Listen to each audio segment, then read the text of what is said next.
Hello and welcome. We spend about a third of our entire lives asleep, but for most of us, it's a total mystery. We just treat it like an afterthought.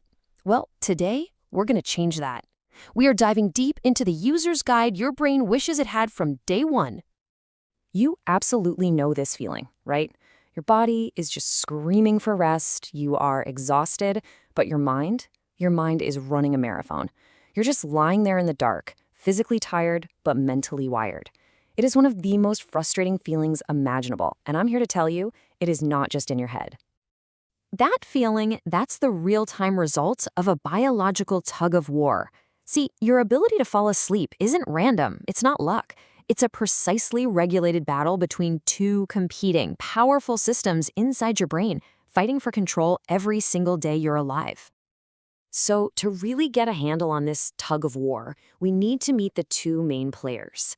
If you want to master your sleep, you first have to understand the two core engines that drive it: a relentless buildup of sleep pressure and a master internal clock. Okay, let's break down how these two forces work together. On one side, you've got process S, which is just sleep pressure. The easiest way to think about this is like an hourglass. From the moment you wake up, that sand starts to build and build, creating this deep hunger for sleep. But on the other side, you have process C, your circadian rhythm. This is your master clock, and its job all day long is to send out these powerful alerting signals to fight back against that rising sleep pressure. You only start to feel truly sleepy at night when the pressure from process S finally gets high enough to overwhelm these stay-awake signal from your clock. So what is this sleep pressure, chemically speaking? Well, it's a molecule called adenosine. Every single time your brain cells fire and use energy, adenosine is what's left over. So the longer you're awake, the more adenosine builds up in your brain, and that's what creates that undeniable physical urge to sleep. Oh, and for all you coffee lovers out there, here's the secret. Caffeine works by basically plugging up the adenosine receptors in your brain. It doesn't get rid of the adenosine, it just puts earmuffs on your brain so it can't hear the "I'm tired" signal. The moment that caffeine wears off, all that pressure that's been building up hits you like a ton of bricks. That's the caffeine crash. And the only way to truly, actually drain that tank is to sleep. So you've finally given in to that sleep pressure and your head hits the pillow. But sleep isn't like flipping an off switch, not even close. It's an incredibly complex, multi-stage journey that your brain takes every single night. Let's pull back the curtain and look at the actual architecture of that journey. So your night isn't one long block of unconsciousness. It's broken down into these recurring cycles, and each one lasts about 90 minutes. Over the course of a night, you'll go through maybe 4 to 6 of these. But what's so important to understand is that not all cycles are the same. The kind of sleep you're getting changes dramatically as the night goes on. Each one of these 90-minute cycles is like a descent and an ascent through 4 very distinct stages. We start by just kind of dozing off in N1, then we drop into the baseline of N2, and from there we hit the really restorative depths of N3 before we rise all the way back up into the wild, fantastical world of REM sleep. Let's break these down. We're going to skip N1. It's really just that brief transition as you're nodding off. N2, though, is where you spend about half your night. But don't let the name light sleep fool you. Your brain is incredibly active in this stage, producing 2 amazing things. First, you get these things called sleep spindles. They're these short bursts of brain activity that help transfer memories from your short-term holding bay to long-term storage. They also help refine motor skills. It's like practicing a piano scale in your sleep. Then you get K-complexes. These are huge brain waves that act like a bouncer at a nightclub, protecting your sleep from being disturbed by minor noises. Now we go deep. This is N3, or slow wave sleep. Think of this as the physical restoration phase. Your blood pressure drops, your breathing slows way down, and your body gets to work, releasing human growth hormone for muscle repair. But the most incredible function happens in your brain.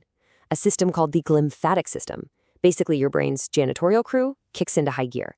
Your brain cells actually shrink a little, which opens up channels so this special fluid can rush in and flush out all the metabolic waste, including toxic amyloid beta plaques, the ones linked to Alzheimer's disease. This is literally your nightly deep clean.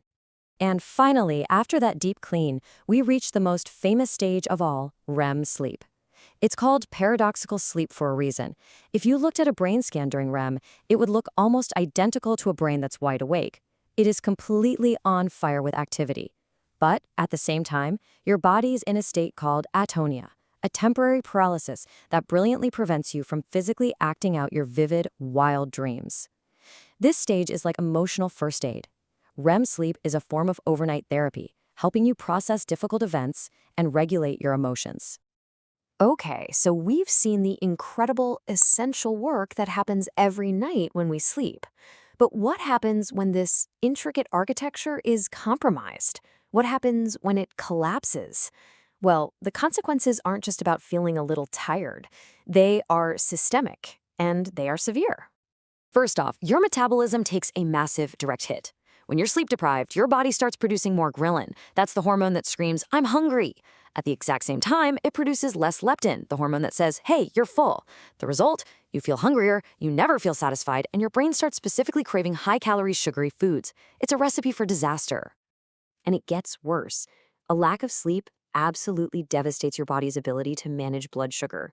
Your cells become less responsive to insulin, which means glucose can't get inside them to be used for energy. This is called insulin resistance, and it's the defining feature of a pre-diabetic state. And here's the really frightening part. This isn't after years of bad sleep. This can happen after just a handful of bad nights.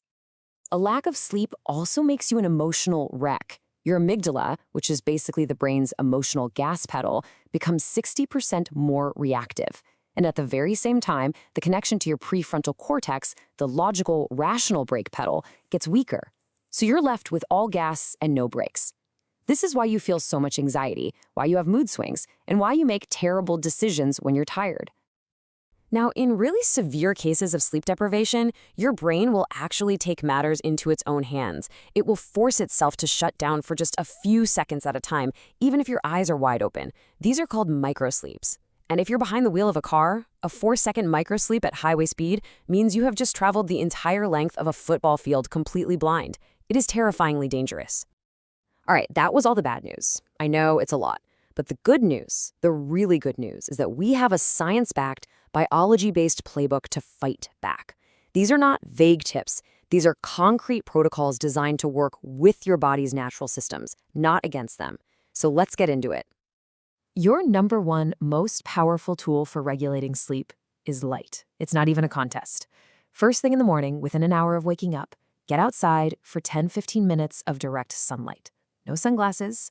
That bright light hits a sensor in your eye, tells your master clock, hey, the day has officially begun, and that starts a roughly 16-hour countdown timer for melatonin release that evening. It is the most powerful anchor you have. Then, on the flip side, in the evening, you have to avoid bright, overhead blue light from screens and LEDs.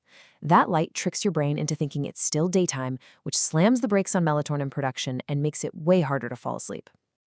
Next up, temperature. This is a big one. In order to fall asleep and stay asleep, your core body temperature actually needs to drop by about 2 to 3 degrees Fahrenheit.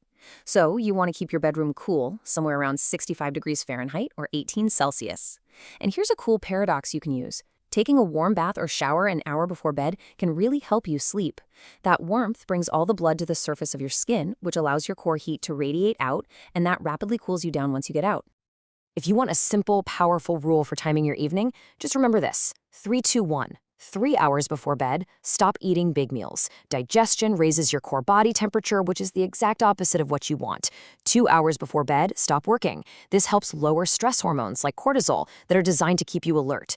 And finally, 1 hour before bed, no more screens. This allows melatonin to rise naturally without that blue light interference we talked about. 3-2-1. Simple. Okay, let's be perfectly 100% clear about this common myth. Alcohol does not help you sleep. It is a sedative. It might knock you out, sure, but sedation is not the same thing as natural restorative sleep. Alcohol absolutely decimates your sleep architecture. It fragments your sleep all night long, and it's particularly brutal at suppressing that critical REM sleep you need for emotional and mental processing. This is exactly why you wake up feeling mentally foggy and unrefreshed after drinking, even if you were technically in bed for 8 hours. So, you're following the protocols, you're doing everything right. But how do you know if it's actually working? Well, it's time to move beyond just tracking the quantity of your sleep, how many hours, and start measuring the quality. One of the most important metrics you can track is called sleep efficiency. And it's a really simple calculation. It's just the total time you were actually asleep divided by the total time you spent in bed. So if you're in bed for 8 hours, but it takes you an hour to fall asleep, and you wake up for another hour during the night, your efficiency is only 75%. The clinical goal is 85% or higher. Anything less than that points to a problem with something called WASO, or wake after sleep onset, which is another key thing to track. Look, we optimize our diet, our exercise, our careers, everything. But sleep, this absolute foundational pillar of our mental, emotional, and physical health, is so often just left to chance. It is a biological necessity. It is a performance-enhancing activity. It is a non-negotiable part of a healthy, vibrant life.